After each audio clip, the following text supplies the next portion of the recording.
तो UFC 305 की press conference just अभी खत्म हुई है और ये प्रेस कॉन्फ्रेंस काफी इंटरेस्टिंग गई, जहां पर हमें ड्रिकस डू प्लेसी और इजराइल अदसानिया एक दूसरे के साथ बैक एंड फोर्थ आर्गुमेंट करते हुए दिखे। ड्रिकस की साइड से एक बहुत बड़ी पंच लाइन देखने को मिली and also end of the press conference में हमें इजराइल अदसानिया बहुत ज्यादा एंग्री और क्राई करता हुआ भी दिखा। फिर से वो अफ्रीकन वाली बात आ गई जिससे कि ये सारा ड्रामा चला। तो ये वीडियो बेसिकली इस पूरी प्रेस कॉन्फ्रेंस की रिएक्शन वीडियो है एंड ऑल्सो इस प्रेस कॉन्फ्रेंस में जो मेन चीजें हुई उसके बारे में इस वीडियो में बात करेंगे। अब काफी टाइम के बाद हम देख रहे हैं कि एक ऐसी प्रेस कॉन्फ्रेंस आई जहां पर प्रेस कॉन्फ्रेंस की लेंथ को शॉर्ट नहीं रखा गया और सारे फाइटर्स से मल्टीपल क्वेश्चंस पूछे गए, जिससे कि सभी फाइटर्स को अपॉर्चुनिटी मिली अपनी अपनी बात बोलने की। अब ओवरऑल इस प्रेस कॉन्फ्रेंस में जो भी फाइटर ऑस्ट्रेलिया या फिर न्यूजीलैंड से नहीं था उन सब फाइटर्स को बू किया गया है। बस काय कारा फ्रांस ही एक ऐसा फाइटर था जो न्यूजीलैंड से होकर बू हो रहा था क्योंकि उसका ओपोनेंट एक ऑस्ट्रेलियन है यानी कि स्टीव अर्सेक है। बट बाकी जब फाइटर्स की बात करते हैं तो जायर जीनो रोजनस्ट्राइक, मैथ्यूज कैमरॉट और ड्रिकस डू प्लेसी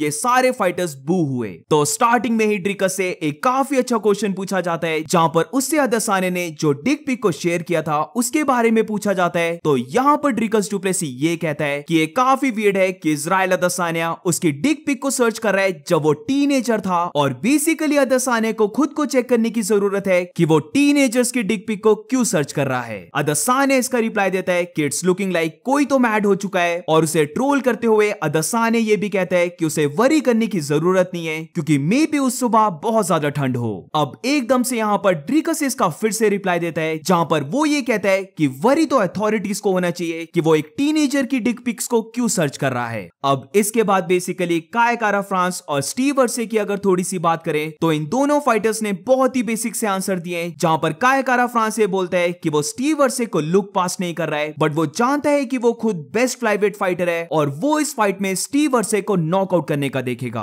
अब दूसरी साइड स्टीव अर्से भी यही कहता है, जहां पर उसका भी यही बोलना था कि वो काय कारा फ्रांस को लुक पास नहीं कर रहा, वो एक वेटरन है स्पोर्ट का और वो भी इस फाइट में काय कारा फ्रांस को नॉकआउट करने का देख रहा है। अब लगे हाथ में यहां पर जायर जीनो रोजनस्ट्राइक और टाइटो इवासा की बात भी कर लेता हूं क्योंकि फिर उसके बाद मेन चीजें आने वाली हैं। तो बेसिकली रोजनस्ट्राइक से ये पूछा जाता है कि क्या उनकी फाइट में उन दोनों में से कोई भी फाइटर टेक डाउन करने का अटेम्प्ट करेगा या फिर वो दोनों स्ट्राइकिंग करने वाले हैं। तो जायर जीनो से पहले टाइटो इवासा ही इसका रिप्लाई दे देता है, जहां पर उसका ये कहना था कि हेल नो, वो टेक डाउन्स नहीं करने वाले हैं और वो दोनों एक दूसरे के साथ स्ट्राइक करेंगे। तो जायर जीनो रोजनस्ट्राइक भी इस बात से एग्री करता है, जहां पर वो भी कहता है कि टाइटो इवासा के साथ वो स्ट्राइकिंग करेगा बट वो बेसिकली ब्रॉल फाइट नहीं करेगा बल्कि वो करेगा स्मार्ट स्ट्राइकिंग। अब डैन हुकर और मैथ्यूज कैमरॉट की भी थोड़ी सी बात कर लेते हैं, जहां पर क्योंकि कैमरॉट बहुत ज्यादा बू हो रहा था तो वो ये कहता है कि फाइट के बाद सारे ऑडियंस में बैठे क्राई करने वाले क्योंकि वो उनके फेवरेट यानी कि डैन हुकर को बीट करने वाला है।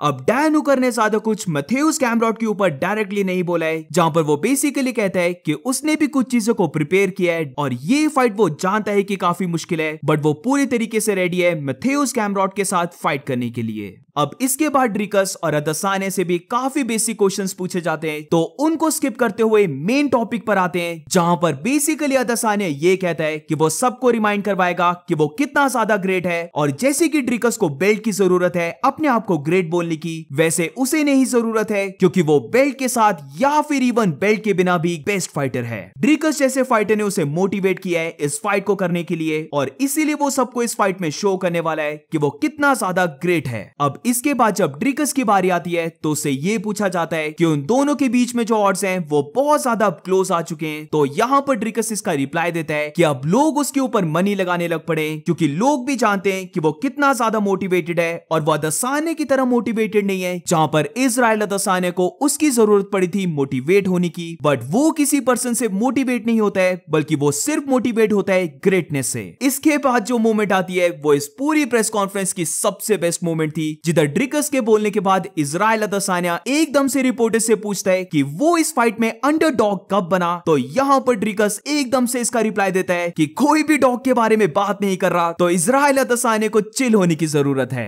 अब ऑब्वियसली ये एक डॉग रेफरेंस था और सभी जानते हैं कि अदसानिया और उसके डॉग के बीच में क्या रिलेशन थे, वो कितना अपने डॉग से प्यार करता था, आई मीन कुछ ज्यादा ही प्यार करता था। तो ये बेसिकली उसका रेफरेंस था, जहां पर ऑडियंस में भी बैठे हर कोई शाउट करने लग पड़ते हैं और इवन वरन अदसानिया भी हंसने लग पड़ता है, जहां पर उसे कुछ सेकंड्स के लिए रुकना पड़ा, जिधर वो कहता है कि बेटर होगा अगर ड्रिकस अपने माउथ को शट कर ले, वरना वो अपने कोच से टेजर को ले आएगा और उसके बॉल्स को टेज कर देगा। अब ये वाली चीज को यहां पर साइड भी रख दें तो बेसिकली ये जो टेजर वाली लाइन है ये ड्रिकस डु प्लेसी के कोच पे जाती है, क्योंकि ड्रिकस का कोच ट्रेनिंग करते टाइम टेजर को यूज करता है। तो बहुत अच्छी पंच लाइन थी और यहां तक मैं बोलूंगा ये प्रेस कॉन्फ्रेंस काफी अच्छी जा रही थी, सबका मूड काफी अच्छा था। बट फिर एक रिपोर्टर खड़ा होता है जो बेसिकली ड्रिकस ने जो एक्चुअली में बोला था उसका कंप्लीट ऑपोजिट बना देता है और क्वेश्चन को फ्रेम करता है एक कल्चरल थिंग से जो ड्रिकस ने कभी भी नहीं बोला है। बट वो रिपोर्टर यहां पर इनडायरेक्टली ऐसे पोर्ट्रे करता है कि ड्रिकस ने उसके कल्चर को बोला था। और यहां से मैं बोलूंगा ये जो बची हुई प्रेस कॉन्फ्रेंस थी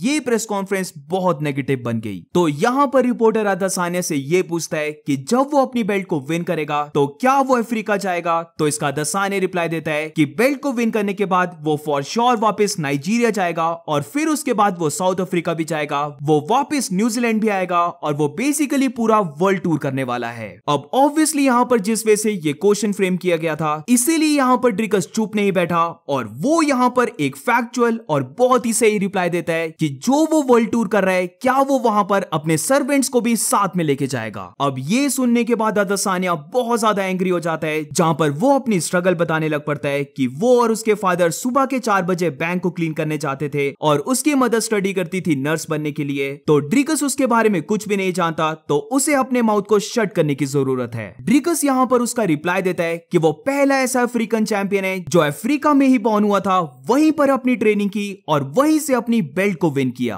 ये सारा बैक एंड फोर्थ के बाद अदसानिया बहुत ज्यादा एंग्री और बहुत ही ज्यादा इमोशनल हो जाता है, जहां पर जब वो फिर से अपनी फैमिली की बात करता है तो वो रो पड़ता है और बेसिकली कहता है कि इट्स ओके कि वो रो रहा है, क्योंकि वो रोने के साथ साथ ड्रिकस डु प्लेसी के एस को भी बीट कर सकता है और वो प्रॉमिस करता है कि वो फाइट में ड्रिकस डु प्लेसी के सारे ड्रीम्स को डिस्ट्रॉय करने वाला है। तो इसीलिए यहां पर ड्रिकस बार बार यही बोल रहा होता है कि वो फैक्ट्स को चेंज नहीं कर सकता, जो इंप्लाई कर रहा है कि ड्रिकस डु प्लेसी ऐसा पहला अफ्रीकन फाइटर है जो बॉर्न वहीं पर हुआ था, वहीं पर ट्रेनिंग की और वहीं के थ्रू चैंपियन बना। अब इसके बाद जैसे ही ये प्रेस कॉन्फ्रेंस एंड होती है तो क्योंकि अदसानिया काफी एंग्री हो गया होता है तो वो एकदम से दोनों अपने हैंड्स को टेबल पे पटकता है और एकदम से उठकर प्रेस कॉन्फ्रेंस को लीव कर देता है। दोनों के बीच में जो फेस ऑफ हुआ वो भी काफी इंटेंस था, जहां पर अदसानिया ड्रिकस को कुछ बोल रहा होता है, वो दोनों एक दूसरे को स्टेयर डाउन करते हैं और ये प्रेस कॉन्फ्रेंस ओवर हो जाती है। तो डेफिनेटली जो इनकी प्रीवियस प्रेस कॉन्फ्रेंस हुई थी उससे ये वाली प्रेस कॉन्फ्रेंस बहुत ही ज्यादा बेटर गई और यहां पर ये क्लियर है कि Dricus du Plessis press conference को विन किया, क्योंकि नॉट ओनली उसने इस पूरी प्रेस कॉन्फ्रेंस की वो डॉग रेफरेंस वाली सबसे बेस्ट पंच लाइन बोली, बट ऑल्सो उसने अदसानिया को काफी इमोशनल और एंग्री कर दिया। तो प्रेस कॉन्फ्रेंस मेरी ओपिनियन में ड्रिकस की गई, बट ऑब्वियसली इसका कुछ भी लेना देना नहीं है फाइट को लेकर।